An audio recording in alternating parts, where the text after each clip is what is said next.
আজ কথা বলছি বাংলাদেশের অতীব পুরানো একটি রাজনৈতিক গণতান্ত্রিক দলকে নিয়ে,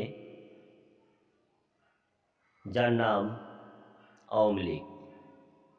আওয়ামী লীগ বাংলাদেশের অনেক পুরানো একটি রাজনৈতিক দল।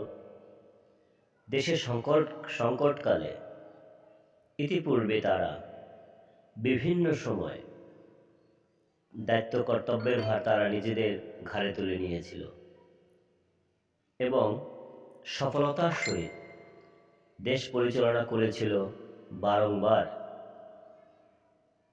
এবং দেশের সংকটকালে আওয়ামী লীগ যে গুরুত্বপূর্ণ ভূমিকা রেখেছিল সেটা অনস্বীকার্য।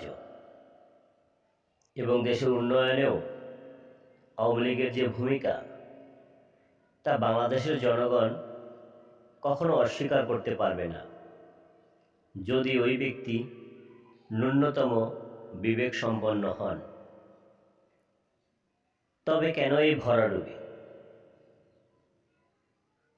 কারণ আকাশের পানে তাকিয়ে তাকিয়ে যে ব্যক্তি পথ হাঁটে, সেই ব্যক্তি হুমড়ি খেয়ে পড়তে, হোঁচট খেয়ে পড়তে সময় লাগে না। আবার এও ধরতে পারেন, একঘেয়েমি জীবনযাপন করাই যার লক্ষ্য, সে কখনো পরের উপকারে আসে না।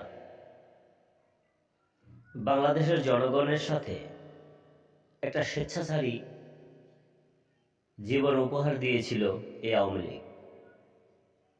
অথচ এই দলটি গঠন হয়েছিল জনগণের ম্যান্ডেট নিয়ে। বঙ্গবন্ধু শেখ মুজিবুর রহমান, যার জনপ্রিয়তা ছিল আকাশচুম্বী, সেই আকাশচুম্বী জনপ্রিয়তা থেকে মাটির সাথে ধসিয়ে দিল কারা? যারাই শেখ মুজিবুর রহমানকে হত্যা করেছিল, তারাই শেখ হাসিনাকেও জীবনের শেষ সময় পুরো দল সহ দেশ থেকে বিতাড়িত করার জন্য মৌলিক ভূমিকা পালন করেছে সেই লোকগুলো। হাসিনার ব্যর্থতা হলো, এত শিক্ষার পরেও, এত গণার্জনের পরেও, শেখ মুজিবুর রহমানের কন্যা হওয়ার পরেও এই লোভী, স্বার্থন্বেষী, বাটপার লোকগুলোকে এমপি মন্ত্রী বানিয়েছে, তাদেরকে চিনতে পারেনি। এটা হলো হাসিনার ব্যর্থতা।